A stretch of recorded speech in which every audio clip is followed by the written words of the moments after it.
ngayon para akong kinakabahan, ano? Dahil siyempre may mga pastor tayong kasama. Yung kaba nandyan yan lagi. Naalala ko po nung first kong mag-preach doon sa Dumangas. Kasi wala pa akong first year ko sa Bible School. So, wala pa nga kalagitnaan ay pinapreach ako doon sa Dumangas, Iloilo. So, hindi ko na alam kung anong gagawin ko. So, patawa. At nakatawa naman sila. At doon nagsimula na ako po'y nakapag-preach. Kaya pag ako nag-preach, pag may mga pastor, kinakabahan talaga ko. Sige lang, pero mamaya mawawala na yan. Chapter 13, kanina po Nehemiah in Jerusalem and understood the evil that Eliashib did for Tobiah in preparing him a chamber in the courts of the house of God. And it grieved me sore, therefore I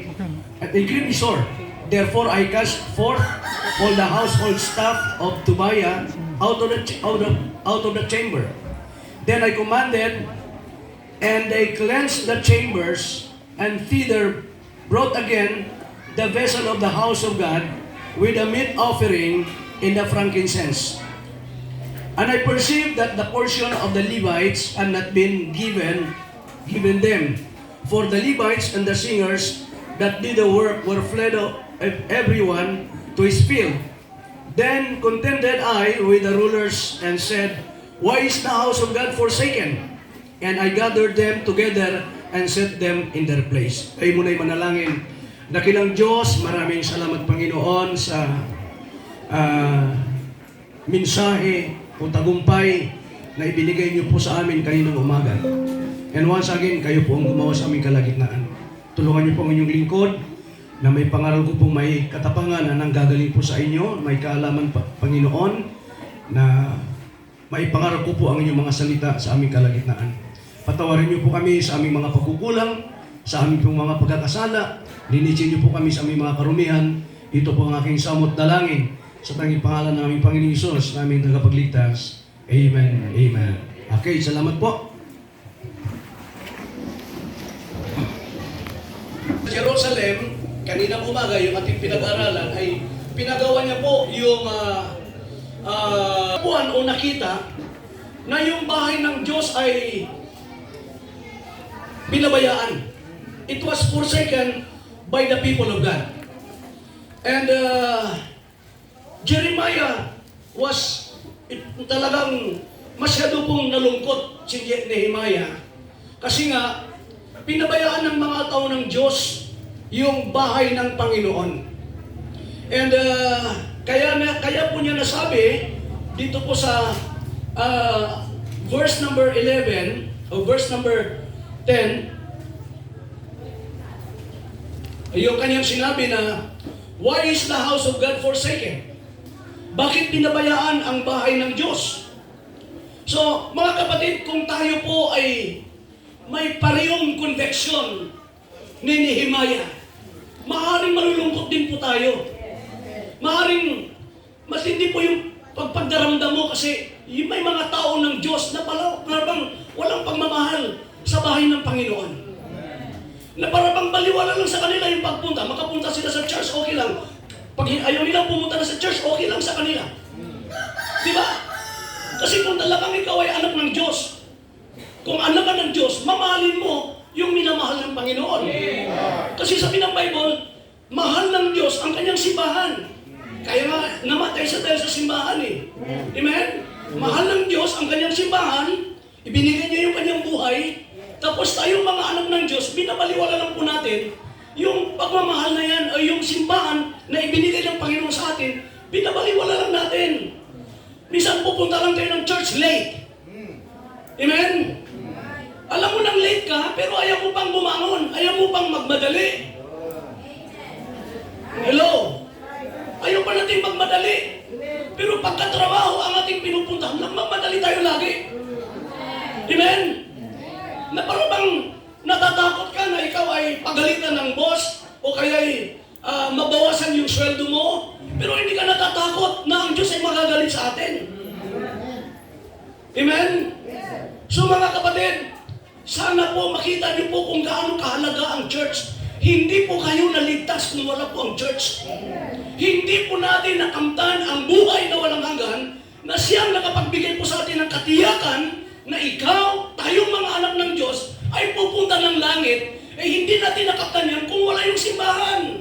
Kung walang pastor na nagsuko ng buhay at nagsimula ng gawain sa lugar na ito at sa mga lugar na kung saan ay merong mga pastor na gumagawa, kung hindi po sila nagsuko ng buhay, walang simbahan na mangyayari. Kaya ngayong hapon po mga kapatid, may 4 po tayong pag-uusapan patungkol po, mga dahilan po, kung bakit po tinatalikuran, pinapabayaan ng Diyos, kung gaano po kahalaga ang bahay ng Diyos o ng simbahan. Una, it was God's plan to have churches. Plano ng Diyos, mga kapatid, na ang bawat lugar ay magkaroon po ng mga simbahan. Amen? Now, a church is an assembly of baptized believers who operate under the headship of Christ. Si Christ ang head, we are the body. Amen? Tayo po yung church. Mga anak ng Diyos, na tumanggap kay Kristo, tiyak na ligtas, na bautismohan, yan po ang church.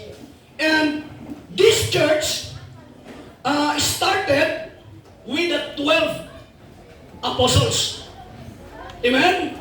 Nagsimula sa 12 apostoles during the earthly ministry of Christ.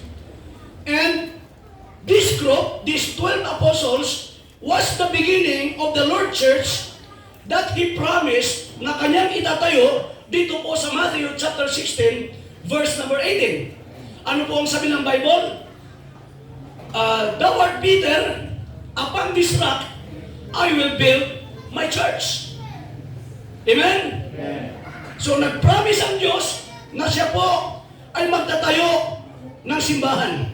So for the world to have churches in every place was therefore not man's idea or plan, but God's. Ito po ay plano ng Diyos. Plano ng Diyos na magkaroon ng simbahan sa lugar na ito. Why? Para maligtas ang mga tao. Para maligtas yung mga taong dapat maligtas. Amen? Anong sabi ng Matthew chapter 28? Matthew chapter 28, verse number 18 to 20. Sabi ng Bible, and Jesus came and spake unto them, saying, all power is given unto me in heaven and in earth. Go ye therefore and teach all nations, baptizing them in the name of the Father, and of the Son, and of the Holy Ghost, teaching them to observe all things whatsoever I have commanded you, and lo, I am with you always, even unto the end of the world. So sabi ng Diyos, go! Go ye therefore and teach all nations. Now, the word teach means to make disciples. So kung walang mag-go, kung walang ilalagay ang Diyos na tao sa isang lugar, sino ang mag-go? Sino ang mag-make disciples sa mga taong maliligtas? Amen? So therefore, ang Diyos ay magtatawag ng tao, ng lalaki, katulad ni Pastor Sian, na tinawag ng Panginoon para magsimula ng simbahan sa lugar na ito. Amen? So hindi yan plano ni Pastor ni Pastor Sian na siya magsimula ng gawain. Siya ang Diyos ang may plano sa kanya na dinala siya rito mula Masbate para magsimula ng gawain sa lugar na ito. Amen? So mga kapatid, now, dito po sa Malakay, in Malakay chapter 1, verse number 11, mayroon pong prophecy si Malakay. Ang sabi po dito is, for from the rising of the sun, even unto the going down of the same, my name shall be great among the Gentiles. Sino po yung mga Gentiles? Tayo po yung mga Gentiles. Kasi sa Bible, dalawang klase lang po yung tao. Hudyo at saka mga Gentiles. So sabi dito, for from the rising of the sun even unto the going down of the same, my name shall be great among the Gentiles, and in every place incense shall be offered unto my name. This is worship. So ibig sabihin, in every place, magkakaroon ng pag-worship sa Panginoon. Nagsimula po sa Jerusalem with the 12 disciples. Nagsimula po sa 12 disciples at sila po ay nag-scattered sa iba't ibang lugar upang ipangaral ang salita ng Diyos. Nakarating po ng Europe, nakarating po ng Amerika, and then nakarating po ng Pilipinas. Amen. Ang mabuting balita. Amen? Amen.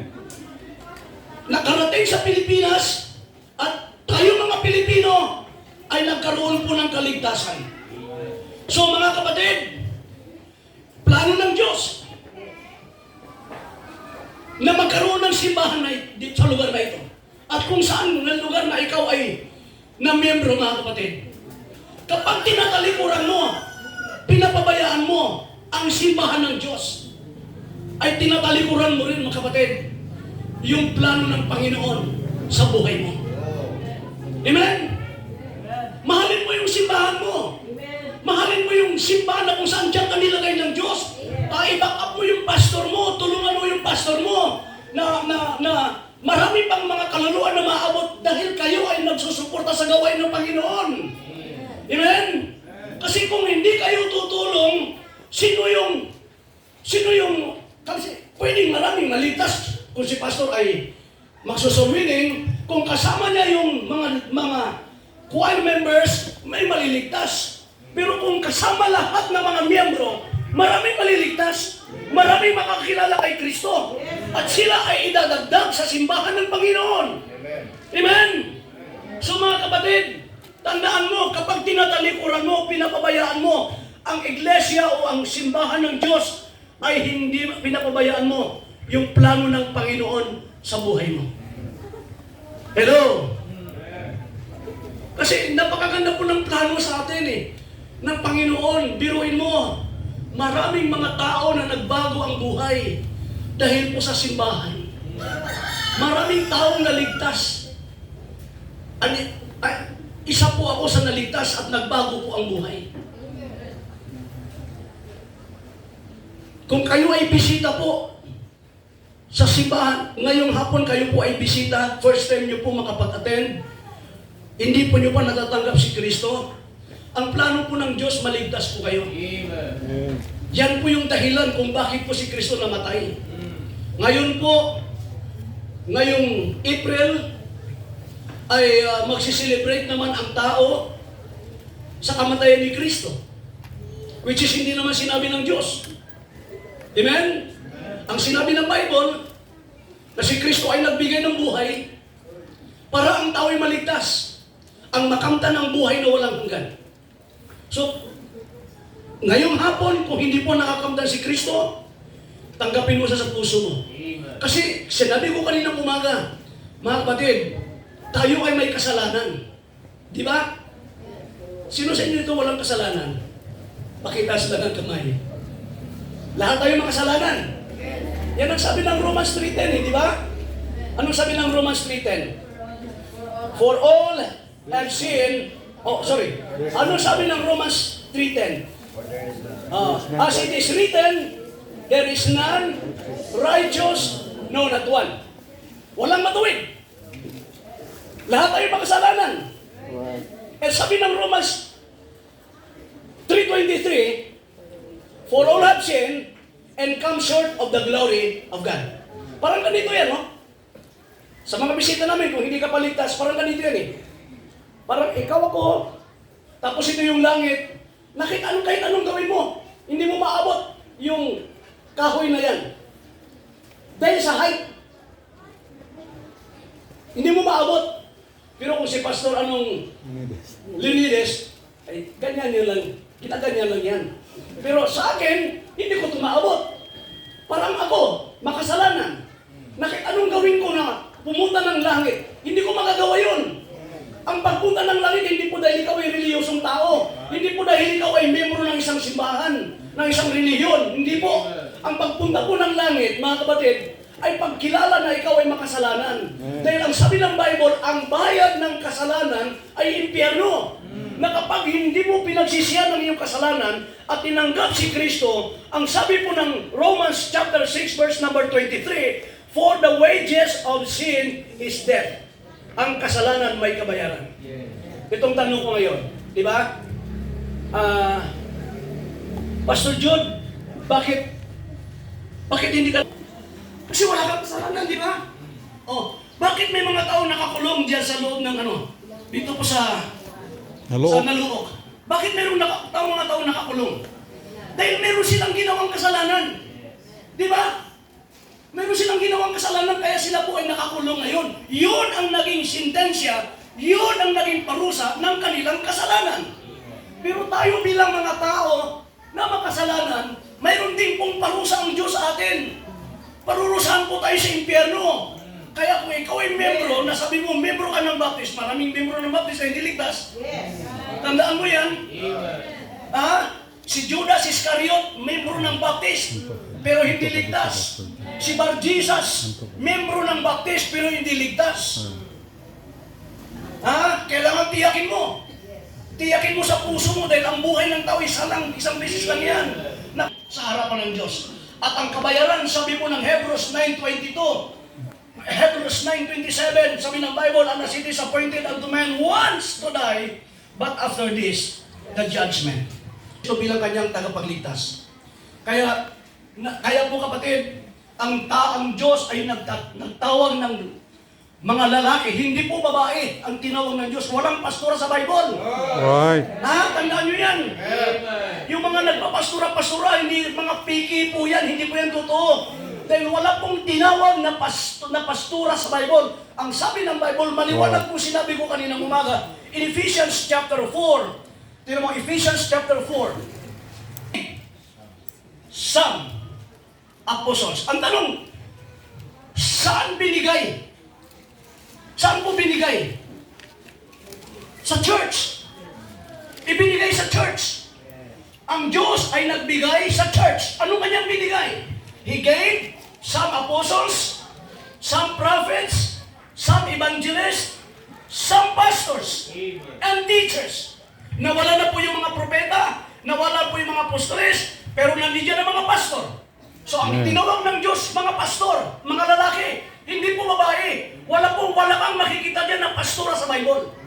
Kung sila ay nakiklaim na sila po ay pastora, hindi po yan, walang katotohanan po yan. Amen? Kaya huwag kayo maniniwala sa kanila. Ang Bible ay naglagay ng mga lalaki para sa anong dahilan? Bakit naglagay ang Diyos ng mga lalaki para magpastor, para magturo? Sabi sa verse number 12, for the perfecting of the saints. Para palaguin ang mga miyembro, ang mga anak ng Diyos, and for the work of the ministry and for the edifying of the body of Christ. Para po patatagin, palaguin ang iglesia ng Diyos. Now, mga kapatid, it is not man's idea or God's plan to have churches in any place. It is God's. Amen? So kung ito ay plano ng Diyos na magkaroon ng simbahan sa lugar na ito at tinawag si Pastor Sean na magpastor sa lugar na ito at kung ikaw na membro ng simbahan na ito ay pinapabayaan mo ang iyong tungkulin, ay pinapabayaan mo rin at tinatalikuran mo rin ang plano ng Panginoon sa buhay mo. Amen? Sana mahalin mo yung simbahan mo. Mahalin mo kapatid. Tulungan mo yung simbahan mo, tulungan mo yung pastor mo. Pag may pananambahan, pumunta ka ng maaga. Huwag kang magpapalate. Amen? Hello? Para kayong ang alam ko sa simenteryo, hindi sila sumasagot pag tinatanong mo. Amen? Buhay ba kayo? Ayun pala eh. Hindi ba kayo pala sanay mag-amen?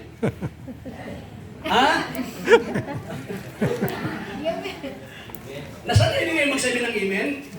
Abe, dito, pakisabi ng Malakas na amen. 1, 2, 3. Amen. Medyo mahina eh. Yun, medyo nakailabas. Okay, pangalawa. The Church of God is a blessing. Amen. It's a blessing. For me, it's a blessing. Why? Tingnan mo kapatid. Ako po, sinabi ko na kaninang umaga, ako po'y drug addict, drug pusher, membro po ng Sige-Sige Sputnik. Yung mga bagay na yan, kapatid, talagang yung ginagawa namin ay hindi po maganda, of course, sa paningin ng tao. Kasi nananakit ka ng tao ng kapwa mo na wala namang kasalanan sa'yo. Sa aking pagpapatuloy sa mga gawain ganito, na-realize ko po yung aking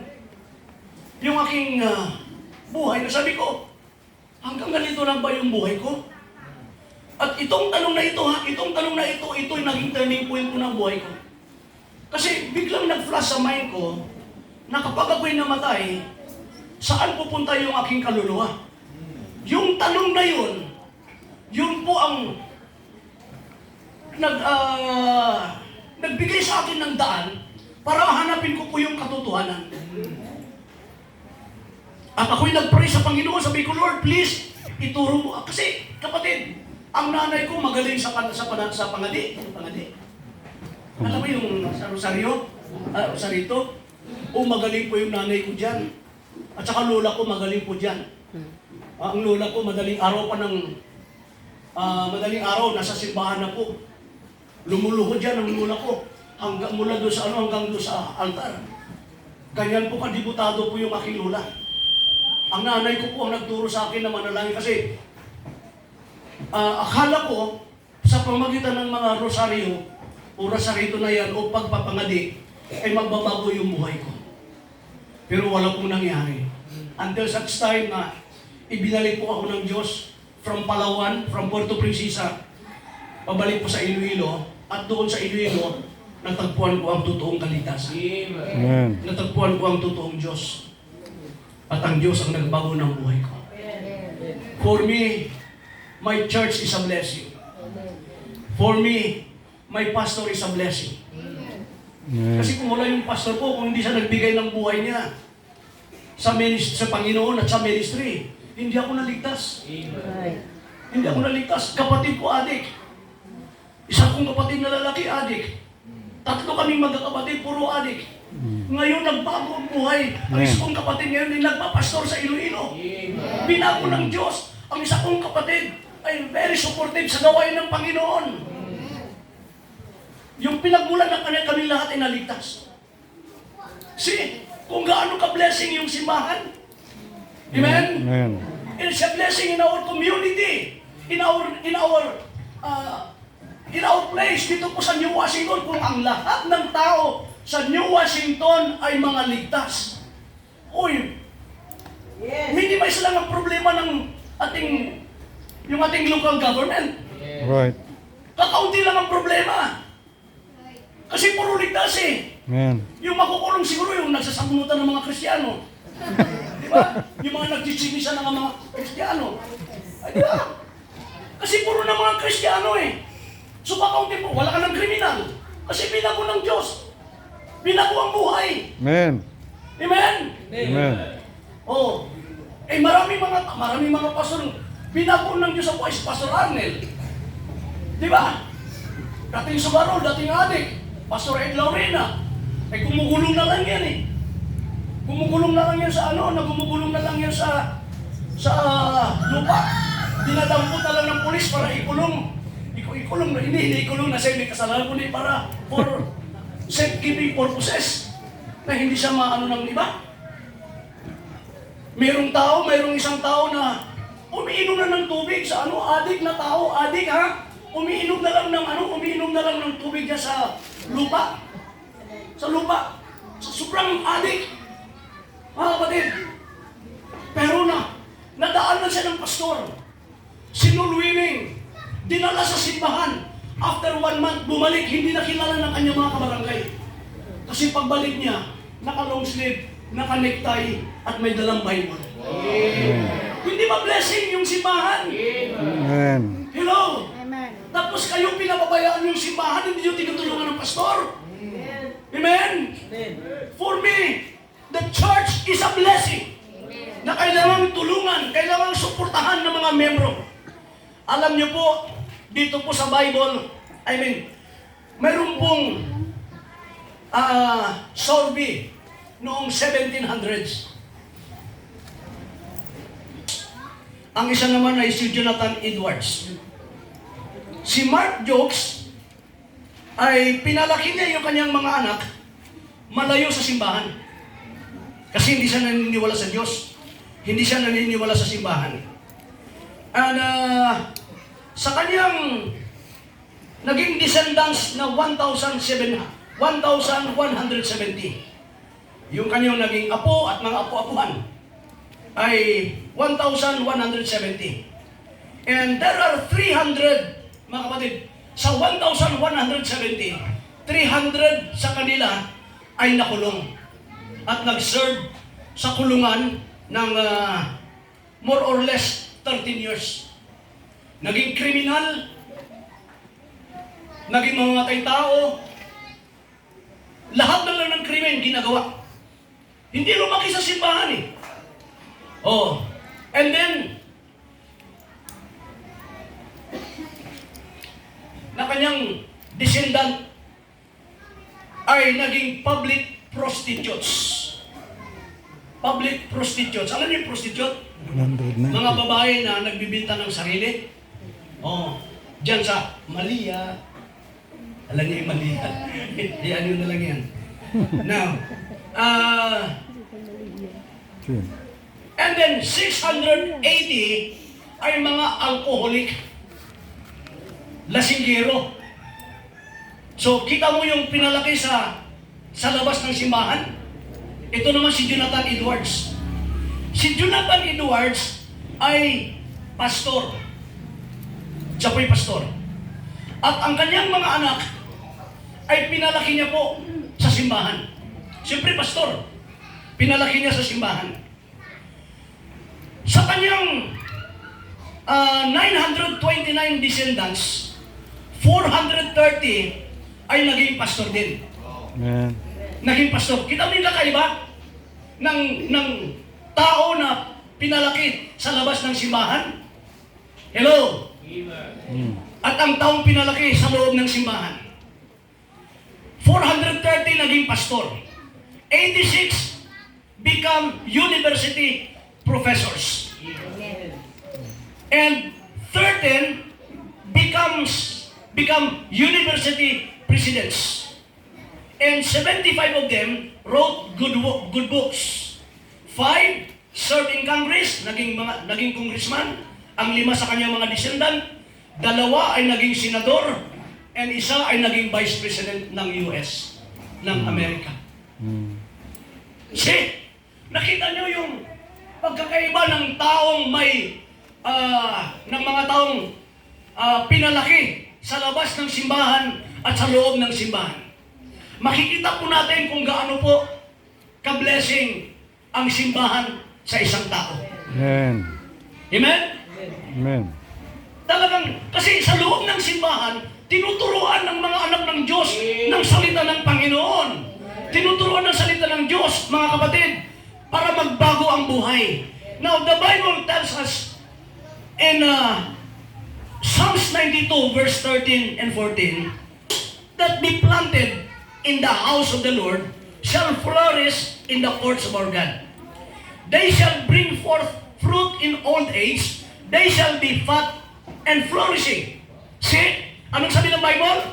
Ang taong lumaki sa simbahan, ang taong pinalaki sa loob ng simbahan, ang taong laging nasa simbahan, mga kapatid, ang sabi ng Bible, siya po ay lumalago sa kanyang spiritual life. Amen? At siya ay namumunga. Ang taong nagmamahal sa simbahan, Ang taong laging nasa simbahan, nakikinig ng preaching, nakikinig ng turo ng pastor, kapatid, siya'y lumalago at ginagamit ng Panginoon para mamunga ng maraming kaluluwa. At kahit sa kanyang pagtanda, siya ay patuloy na mumunga dahil siya ay tinuturuan ng salita ng Diyos. Amen? The church of God is a blessing.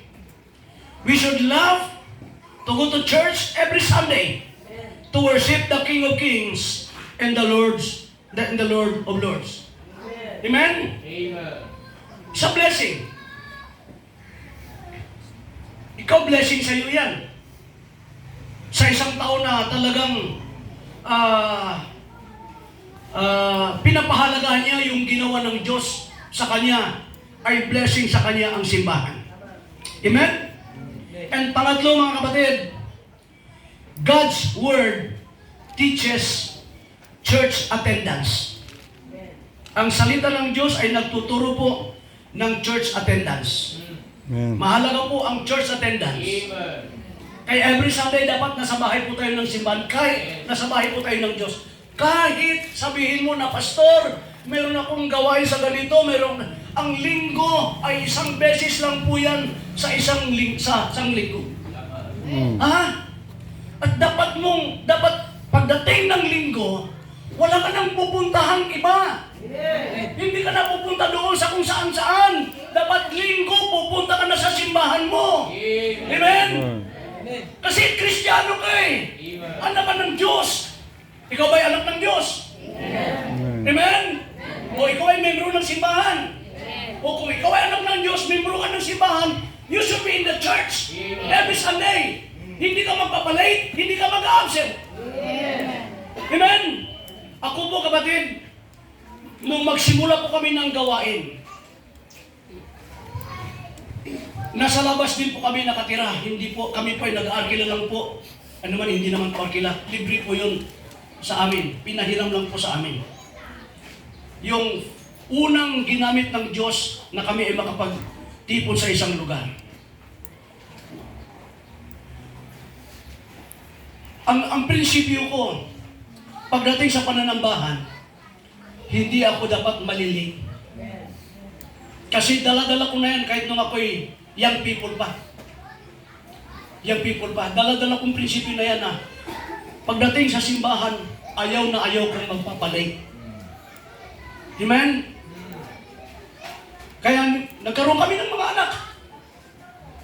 Siyempre may asawa ka, magkakaroon kayo ng anak. Yung mga anak namin, natutulog pa yan. Hindi na namin ginigising. Pinapaliwan ng pulbos na yan. Pupulbusan na lang yan. Ang isa sa kanila, nandito yan, oh. Pinupulbusan na lang yan.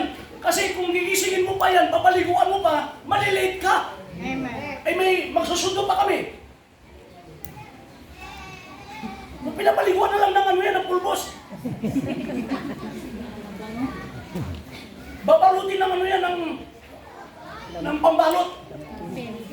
Lampin. Tapos dadali sa simbahan. Kasi sabi ko sa misis ko, hindi tayo magpapalay ng dahilan sa bata. Amen. Tayo parang ano natin yung, parang nag-iugali na natin na maaga pa naman, pero alas 9 na yun. Maaga pa naman. Tapos paupo-upo ka ba nun sa upuan kasi kagigising mo lang, siyempre alas 9. Alas 9 yung time nyo, alas 9 ka rin nagising, tapos pa ganyan-ganyan ka pa, ho. Pakapi-kapi. Di ba? Na parang maluwa lang sa'yo, yung pananambahan. Na parang hindi ka nagsasama sa Diyos. Tandaan mo, nagsasama tayo sa Diyos. Ito'y bahay ng Diyos. Dito nagtitipon yung mga anak ng Diyos. So dapat mong mahalin ang lugar ng Panginoon, ang bahay ng Diyos. At dapat sa oras ng pananambahan, ikaw ay naririto upang sambahin ng Panginoon. Amen. Now, you should go to church regularly. That family should be brought up in the church, and that all should encourage rather than discourage sa church attendance. Now, dito po sa Psalm 73, it's good to Israel, even to such as are of a clean heart. But as for me, Sabi ni Asa pa, anak ng Diyos, but as for me, my feet were almost gone. My steps had well nigh slipped. For I was envious at the foolish when I saw the prosperity of the wicked. And sometimes yan na naging ugali natin. Para bang naiingit tayo sa mga taong unbeliever naman yan, bakit siya yung pinagpapala? Di ba? Dapat ako yung may mansyon. Dapat ako yung may sasakyan. Dapat ako yung may pera. Ni anak ako ng Diyos, bakit? Di ba? So ito yung naging yung naging sa isip po ni Asaph. Pero tingnan nyo in verse number 16. Verse number 16 and verse number 17. When I thought to know this, it was too painful for me. Siyempre, masakit talaga, no, na ikaw anak ng Diyos, tapos naglalakad ka lang, dinadaan-daanan ka lang ng mga may sasakyan. No? Alala ko po yung bago pa lang kami dito. Oh, wala kaming lakad lang. So, yun namin, tag-ilang malayo. Diyan napunan si Mrs. ng pangatlo namin. Nagulat siya, biglang may nahulog. Sabi ng nahulog, hello. Baby na pala yun.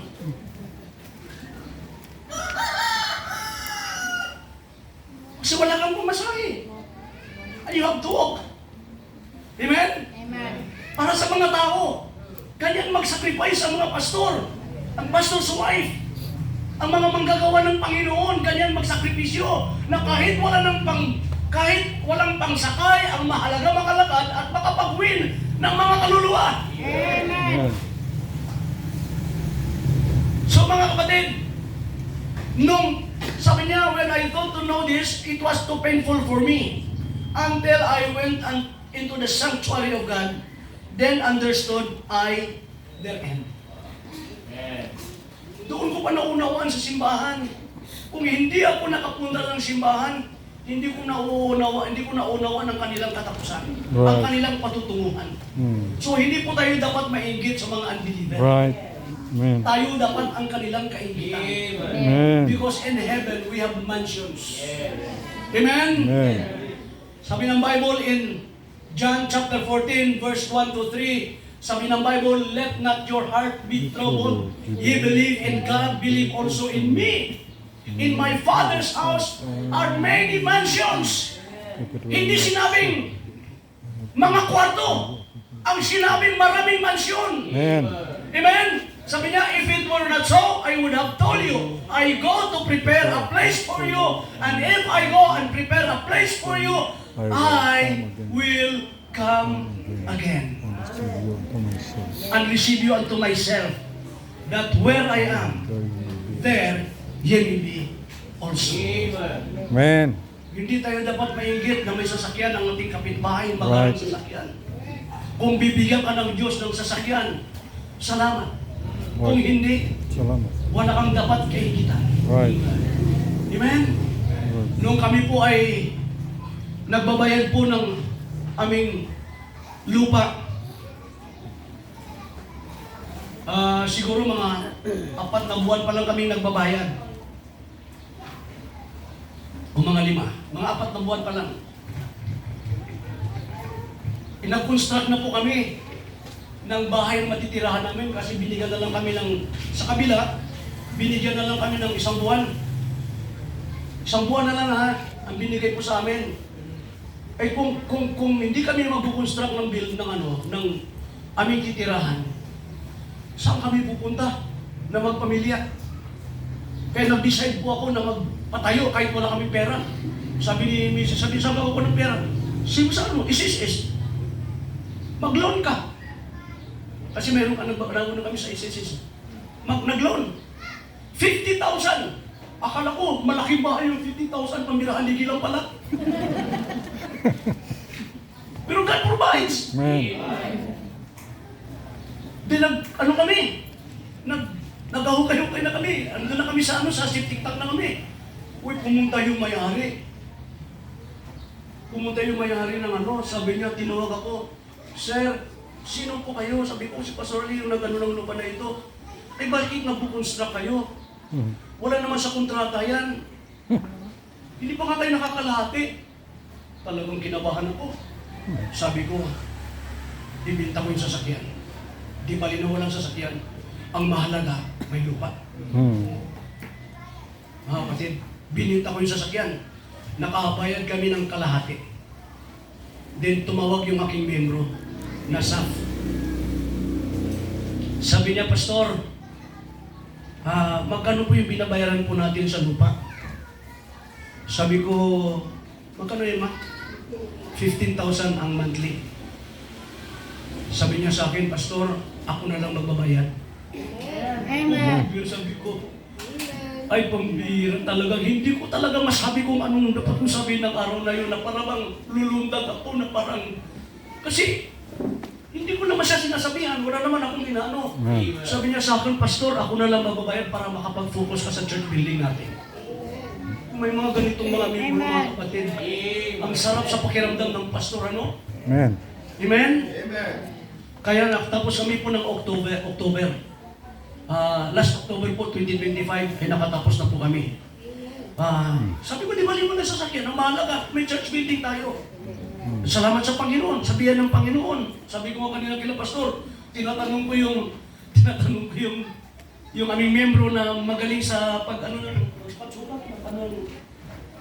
Kasi meron siyang negosyo na mga aluminium na ano yan. Sabi ko, Brad, kung magpapalagay tayo ng trusses, steel truss, at saka ng bubong, mga pila siguro, Brad, sa ano mo, sa tansya mo mga ilan, mga magkano. Sabi niya, Pastor, 300,000 lang dito kulang. Ang bira na nindigin pala yun. Sabi ko, paano to? Anong gagawin natin? But said ko, Lord, you are able. Amen. Ipoprovide ng Panginoon. Yan lang ang aking sandata, pananampalataya. Nung magsimula kami, sabi ko sa aking mga membro, magsisimula tayo. Wala naman tayong pera. Basta huhukay lang tayo. Hukay kami. Hukay. Pag hukay namin ng isang hukay, may nakahukay naman kami ng pangalawa.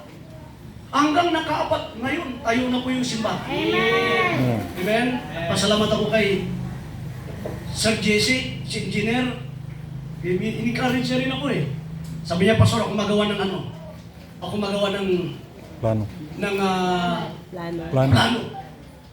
Oh, paggawa niya ng plano, na-encourage ako. Sige, hukay tayo, hukay. Amen? Amen. Ngayon, nakatayo na yung simbahan. Hindi pa man tapos, pero at least nakatayo na. Paunti-unti na lang. Paunti-unti na lang yung aming ginagawa. Kaya kapatid, mahalin po natin ang ating simbahan. Amen. Mahalin niyo po ang simbahan dito. Kayong mga membro po dito, suportahan niyo po yung pastor ninyo. Mahalin niyo po yung pastor ninyo. Kasi ang pastor, kapag nawala sa simbahan, mahirap maghanap ng pastor. Amen? Mahirap. Suportahan niyo yung pastor ninyo. Mahalin, pag-pray niyo yung pastor ninyo. Suportahan po sila sa pangangailangan po nila. Naalala ko po nung bago pa lang, sabi ko nga sa inyo kaninang umaga na wala kaming support. Talagang, grabe, talaga parang hindi mo malaman kung anong gagawin mo. Tapos, pinaalis pa kami sa bahay kasi ipapagawa daw yung bahay. So, naghanap kami ng another house. Yung naslipatan namin, patagilid na bahay. Ganyan, no? Pag nagtulog ka ng gabi, dito ka, pagka umaga, dito ka sa baba. Totoo yan. Kasi pagtakilid, kasi wala kami magagawa, wala kami pambayad. Wala nga kami support kahit piso, kahit 5, wala. But God provides. Amen. Tapos, yung kapitbahay namin, yung aming hugasan ng pinggan, may butas. May peno pala, may purpose. Kung bakit may butas. Tapos sabi ng kapitbahay namin, hindi namin kilala. Siguro nakilala niya, pastor ako. Tapos sabi niya, Pastor. Sabi ko, may tumatawag. Punta mo. Sabi niya, Pastor, ako na lang lumabas. Pastor, mayroon pong Bibigay ko sa inyo. Sabi niya ito, pagtisan nyo na lang, pastor yan. O pagtisan pa yung bulalo. Amen. Saan kayo kalaki? Pambili na pagtisan lang daw yun. Pambili, sabi ko, Ma'am, thank you very much. Ginagamit ng Diyos yung mga tao. Amen. Amen? Anay, ako naniniwala, marami rin ginamit ng Diyos kay Pastor Sian para mapatuloy po yung gawain dito sa Panginoon. Amen. Huwag lang tayong susuko. Ako kapatid, kahit ganun kahirap, hindi ako nag-isip by the grace of God. Hindi ako nag-isip na sumuko. Kahit nanginginig na yung kamay ko sa gutom, hindi ko naisip na sumuko. Baka sabi ko, Lord, I know one day ipoprovide mo lahat ng aming pangangailangan. Gusto namin, sabi ko nga kanina sa inyo, gusto kong bumili ng pagkain. Gusto kong dadaan kami ng bikiri ni Ma'am Rose. Nagresolwini kami, wala kaming almusal, dadaan kami ng bikiri. Tapos titingin ko sa bikiri, kapanagitlon ka bala kay... Siyempre gusto mong magbili ng ng tinapay, wala kang pambili. Tapos ang lagi ako nakatingin sa sa baba, baka makapulot ako ng piso, 2 piso. Ganun ba yung... Siyempre wala kang wala kang kapiyakan kung may pera kang darating, kung may So, pero ngayon, makakabili ka naman kami by the grace of God ng pagkain na gusto namin. Pero ang dami namang bawal. Ang dami ng bawal. Kamakailan lang, hindi na ako makalakad. Hindi ako makalakad kasi nagkaroon ng gout. Gout? Siguro sobrang kain ka. So mga kapatid, mahalin po natin ang ating simbahan. Amen? Amen. Mahalin mo ang iyong pananambahan sa Panginoon. Dahil mahalaga po ang attendance. Na dapat sa linggo, kayong mga miyembro, kung ikaw ay may pamilya, dapat ang mga anak mo, lahat nasa simbahan. Huwag na huwag mong hahayaan na ang mga anak mo kung saan-saan tuwing linggo. Dapat nasa simbahan. Para sila ay maturuan ng salita ng Diyos. Ang ating mga anak ay natuturuan sa Sunday School. Natuturuan yan. At ikaw ay natuturuan ng salita ng Diyos. Diba? Ang buhay mo nagagamit ng Panginoon eh. Kaysa yung lagi kang absent. Tapos pag ate mo sunod na linggo, nagbakbak yung pastor, nagalit ka. Bakit ka pinatamaan? Bakit ka laging absent ng absent? Diba? Tinatamaan ka. Tapos, hindi ka na mag-attend. Hindi ka noon, kapatid. Ang pastor may karapatang magalit po sa atin. May karapatang magalit sa mga membro, lalo na po ang mga membro ay nag-aabusa na. Meron po kaming membro mag-asawa na talagang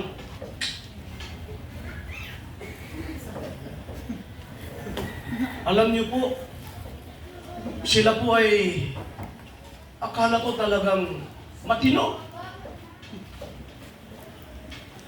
Akala ko matinong tao. Alam niyo kung bakit nangyari yun? Siguro talagang pinaplano na nila kasi itong lalaki ito ay under ng babae. Kaya kayong mga misis, huwag niyong aanderin yung mga asawa ninyo, ha? Amen? Amen. Kahit anong tapang mo, huwag kang lalaban sa asawa mo. Amen. Hello? Amen. Pag ngiti-ngiti kayo, siguro totoo yung sinasabi ko eh. Amen? Okay, pag hindi kayo sumusunod, pag nagpapasabog sa inyo, asawa ninyo, may kasalanan kayong malaki sa Diyos. Nasa Bible yan. Anong sabi ng Bible? Wives, submit to your own husbands. Ay, pag ikaw ang leader, so, ito yung nahalata ko na talagang parang siya ng asawa niya, hawak sa liig. Boy, nag-rebelde silang mag-asawa, dala yung dalawang pamilya. Siguro mga mahigit sila 10 na umalis. At hindi lang pamilya, may dalawang mga young people pa na iba. Alam mo nang nangyari sa kanya ngayon? Dinadialysis. Gaganti ang Diyos sa mga sotil na mga membro na hindi makinig sa pastor, hindi makinig sa salita ng Diyos. May parusahin ng Panginoon. Tandaan mo yan. Pero bago sila umalis, sabi ko sa kanila, ikaw Brad, 19 years tayong nagsama. Ano ang kasalanan ko sa iyo? Ikaw sis, 18 years tayong nagsama. Anong kasalanan ko sa iyo? Wala silang masabi. Wala silang masabi sa akin. Tahimik silang mag-asawa.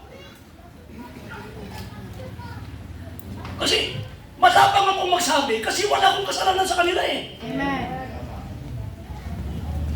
Sabi ko, akala ko, Brad, matino kang tao. Siya pa naman ang nag-assist sa akin. Pag wala ko, siyang nagpipreach. Minsan yung mga assistant pastor, hindi naman lahat, nakakatakot. Because of my experience.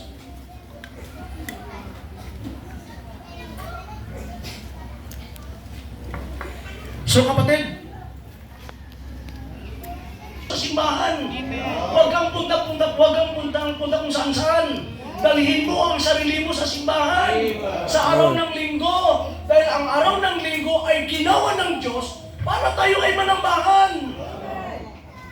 Anong sabi ng Hebrews 10:25? Hebrews 10:25, not forsaking the assembling ourselves together as the manner of some is, but exhorting one another. Amen? Huwag talikuran, huwag pabayaan ang pagtitipon. Psalms 122. Glad when they said unto me, let us go into the house of the Lord. Amen? Amen. Ikaw ba natutuwa kapag sa araw ng Sabado sinasabihan ka ng pastor mo, sis, Brad, bukas ay linggo ha? Punta ka ng church!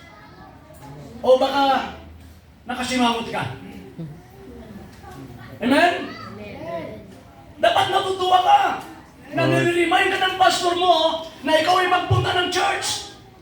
Amen? Hello! Lord our God, I will seek thy good. Dahil sa simbahan ay makikita po natin ang kabutihan ng Diyos sa buhay natin. Amen? Hello. Others to teach. He has done this that the church would be edified and the people of God would grow to be fully matured Christians. Apostles and some prophets and some evangelists and some pastors and teachers for the perfecting of the saints, para palaguin ang mga anak ng Diyos, for the work of the ministry, for edifying of the body of Christ, till we all come in the unity of the faith and of the knowledge of the Son of God unto a perfect man. Paano ang nalago kung hindi ka pumupunta ng simbahan? Amen? Kung madalang lang ang pagpunta mo ng simbahan, mas marami pa yung absent mo kaysa sa pagpunta mo sa simbahan, paano kang lalago? Nagtawag lang ang Diyos ng lalaki na magiging pastor para ikaw ay turuan, para ikaw ay pagsalita ng salita ng Diyos, para ikaw ay lumago, maging matibay. Pero paano kang titibay? Paano kang lalago? Hindi ka nag-a-attend ng simbahan. Where God is worship. Amen. Ito yung lugar na kung saan ang Diyos ay sinasamba po natin.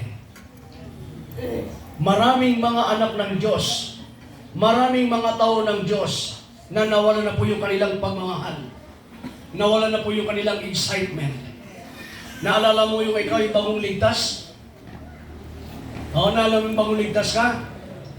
Na madaling araw pa lang, gising ka na, nag-prepare ka na para magpunta ng church. Pero nung nagtagal ka ng Kristiyano, unti-unting nawawala yung pagmamahal mo, na unti-unting nawawala yung excitement mo pagpunta ng simbahan. Pa-late-late ka na, pa-absent-absent ka na.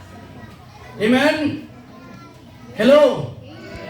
It is normal for God's children to love the house of the Lord, and to the house where the Lord is honored. For Christians not to love the house of the Lord is abnormal. Honored, dwell.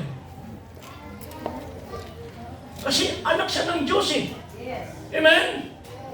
So sa isang Kristiyano na nagmamahal sa bahay ng Diyos, normal yan. Pero sa isang Kristiyano na hindi nagmamahal sa bahay ng Diyos, yan ay abnormal. I have loved the habitation of thy house and the place where thine honor dwelleth.